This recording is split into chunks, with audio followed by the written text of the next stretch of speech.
Di bawah langit yang sama, tersimpan kisah sebuah kampung yang sudah berusia lebih 100 tahun. Kampung Balung Bidai.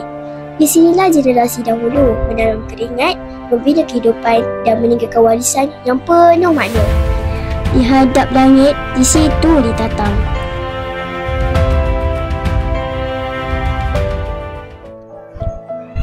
Tu Izzah tu.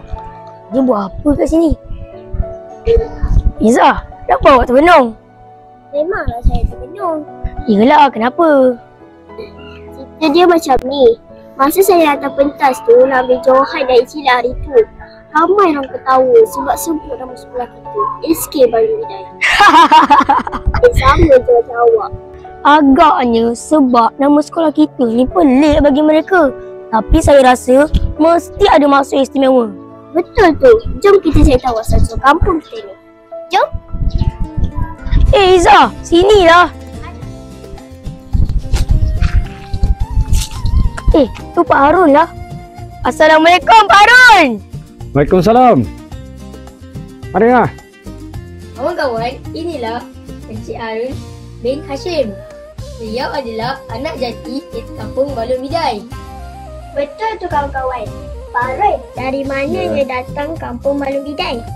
Asal usul nama kampung Balung Bidai ni, di kawasan sungai lama sana tu sering bertiup angin yang kira yang kuat jugalah, yang menggulung rumput-rumput tu. Jadi menggulung rumput-rumput tu ke tepi. Jadi itu dipanggil balun. Tapi itu rumput-rumput tu dia cantik tersidai. Macam kalau orang sini panggil bidai lah. Jadi dari situlah asal usulnya dapat nama kampung ni Kampung Balung Bidai. Macam itulah cerita dia. Pak Harun, boleh tak bagi kami nasihat dalam bahasa Banjar? Okey, nasihat Pak Harun lah pada adik-adik semua yang permulaan, jangan kelumpanan, taat kepada guru-guru dengan witan lah. Yang kedua, belajar tu rajin-rajin, jangan pengulir. Yang ketiganya, sembahyang jangan tinggal. Yang paling penting, pepatah orang Banjar Bahari, di hadap langit, di situ ditatang. Okey. Terima kasih Pak Harun kerana sudi meluangkan masa bersama kami. Okey, sama-sama. Terima kasih Pak Harun. Assalamualaikum. Waalaikumsalam. Cantik pula buku ni. Awak buat apa tu saya? Tak ada apa-apa lah. Lepas ni kita nak pergi mana? Selalunya petang-petang macam ni, budak kampung pergi main takraw. Jom. Jom. Assalamualaikum. Waalaikumsalam. Pula.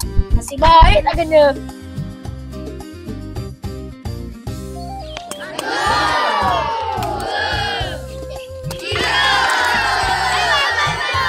Kawan-kawan, hari ni saya nak berbahasa Banjar kepada generasi muda Kampung Balung Bidai.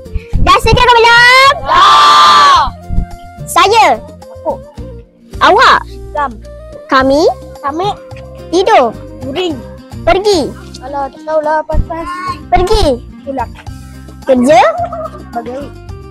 Memancing. Alah, tak tahulah pas-pas. Memancing. Maunjut. Malas. Kulir. Degil. Macam. Beletir. Lupa lah. Beletir. Tahu lah, lupa. Beletir. Ramai. Tengok tak? Ramai yang tahu bahasa Banjar. Bye. Sekarang baru kita tahu sebenarnya nama Balung Bidai ni ada kisah istimewa. Betul tu. Nama ni lambang sejarah dan kota masyarakat Banjar. Jadi, kalau orang luar ketawakan kampung kita, Kita tetap bangga jadi anak Kampung Balung Bidai.